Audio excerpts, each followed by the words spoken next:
HGC 107, boy, named Melvin.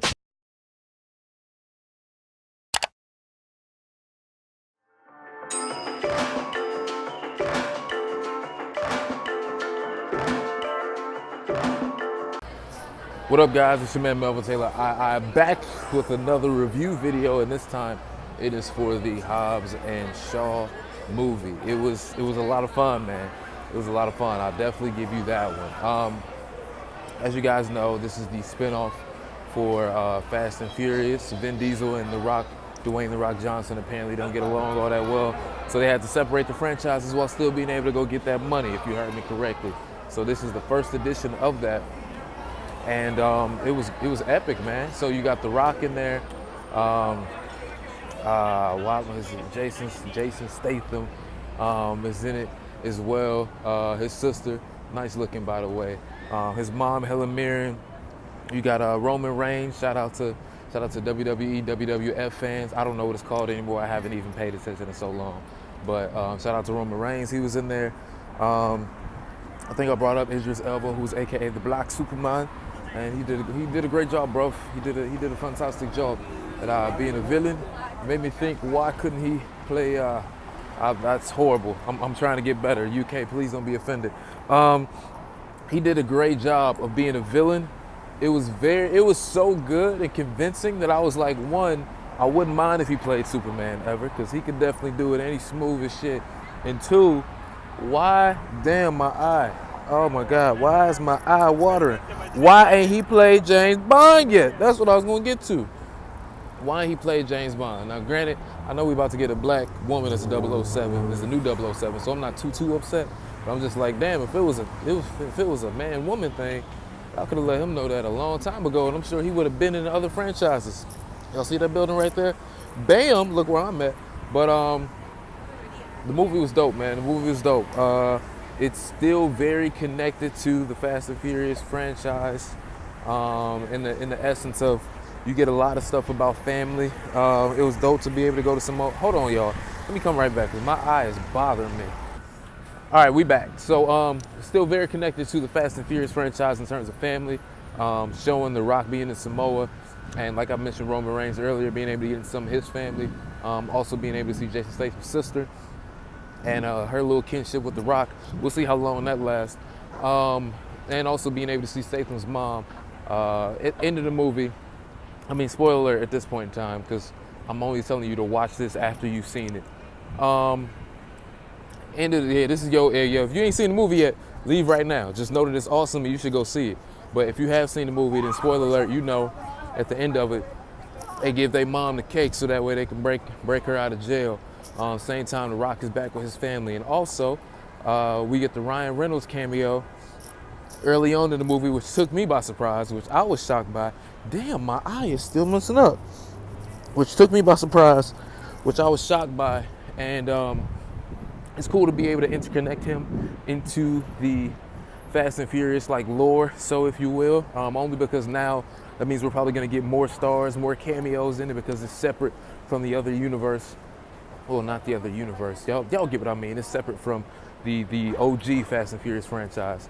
So it's cool to see him. I'm sure he'll have a big role and a big. I'm gonna just go with role. I'm sure he will play well into the role of interconnecting a lot of these missions for Hobbs and Shaw moving forward.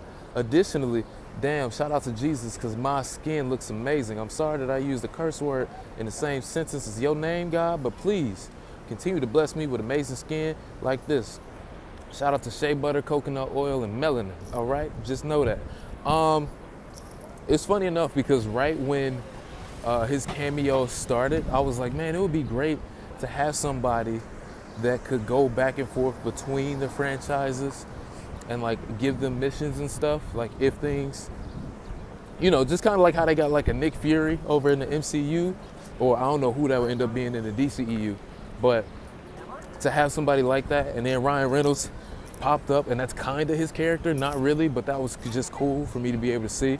Shout out to my truck one day. Look at that. That looked beautiful. I need that in my life. Jesus, you bless me with this melanin. Please bless me with a nice car like that when I end up in a Fast and Furious movie.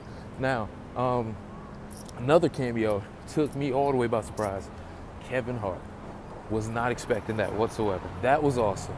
That was awesome. I feel like the scene may have dragged a little bit, but I was still so surprised and shocked that he was in the movie, and then the banter kept up between Statham and The Rock, and then added Kevin in there. It was cool. It was cool. What else? So he might pop up in some more movies too now. It's funny because when he did pop up, I'm sorry, I got to switch on. So I got to do some more curls so I get like The Rock. You feel me?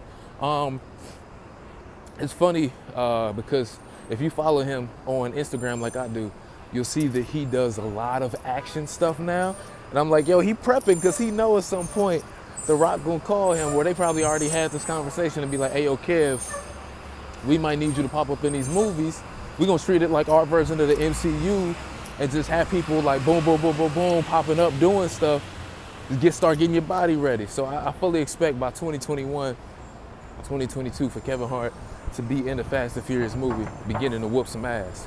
You know, open up a can of whoop ass, as The Rock would say. So that was cool. I can't tell y'all enough about how great of a villain Idris Elba was in this movie. I also can't tell y'all, because y'all can't smell it, how bad it fucking smells around here right now. This is horrible. This is like atrocious. This is real bad. All right, I'm not that far away from the train, but like, damn. Whew, this is horrible. Idris was an amazing villain. First of all, the British accent should probably get some more Brits to end up playing villains because it was just cool. The whole him being like a transformed, upgraded is the word I'm gonna use, human in a sense, to be able to like move as quickly as he did, be able to analyze things was really dope. I felt that did give it a fresh spin because it's like, all right, if I got The Rock and Jason Statham, how would a villain such as Idris Elba, who got a nice build, but ain't as skilled or as strong as those two are in their respective fields, how is he gonna be able to compete with them? That was awesome. What else? And then just the way he would talk to everybody too. It wasn't like the typical villainry. It was like, no, I know I'm evil and I'm just gonna own it. I'm not gonna dance around it or have like a conscience at all. It's like I'm fully into this. Not saying that other villains haven't done that, but he just kind of embraced it in a way that felt refreshing.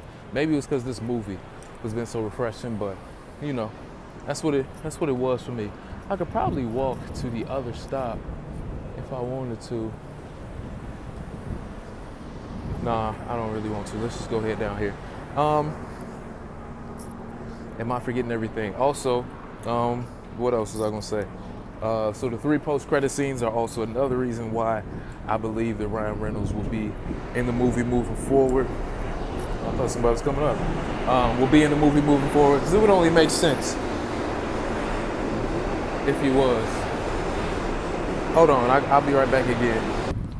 So like I was saying, y'all, movie's definitely dope. You should for sure go see it. It's a lot of fun. It definitely keeps the Fast and Furious spirit alive within it. You will enjoy the hell out of it. And even though it is like 2 hours and some change, it don't feel like it. At least for me, it didn't. I was still sucked in enough to the movie. Only got pulled out a couple times to where I thought about how long the movie was. It's quality. It's quality. I know that with Fast and Furious, it's a lot of quantity, but this was definitely one of the more quality ones. And you got to figure with them coming into it with this fresh and newness of a spin on what the original story is, it couldn't feel like it was just another movie to add on. It had to feel different. It had to feel like an event. It had to be better. So I would definitely say it's upholding its own. I can't rake it in terms of Fast and Furious movies really, because it's not I don't really want to put it on the same vein as those because it's so different. Also, shout out to them bringing the Nas back. That was dope to be able to use that to pull down Brixton's helicopter. But man, overall the movie was great. I hope that y'all go see it because I think that you'll have a wonderful time. And if you do go see it, definitely let me know what you think about it down below. Or if you've already seen the movie, then tell me down below as well what you thought about it, what your thoughts were, if you enjoyed it, if you didn't enjoy it, why or why not. Give me all of that. Give me all of that down below, man. With that being said, I think that's everything that I want to say about the movie, man. I enjoyed it. Can't wait to see the next iteration of it. Hopefully by that point in time, your boy is in there, because, you know, I mean, if they're looking for stars, they might as well grab another one right here, you feel me? But, man, thank y'all so much for watching the video. Please remember to make sure that you like, share, comment, subscribe. Check out the links in the description down below, man. Stay blessed, stay favored. Always stay tailored. If you got a dream, see it through, and I will see you next time on my channel, man. Peace and love.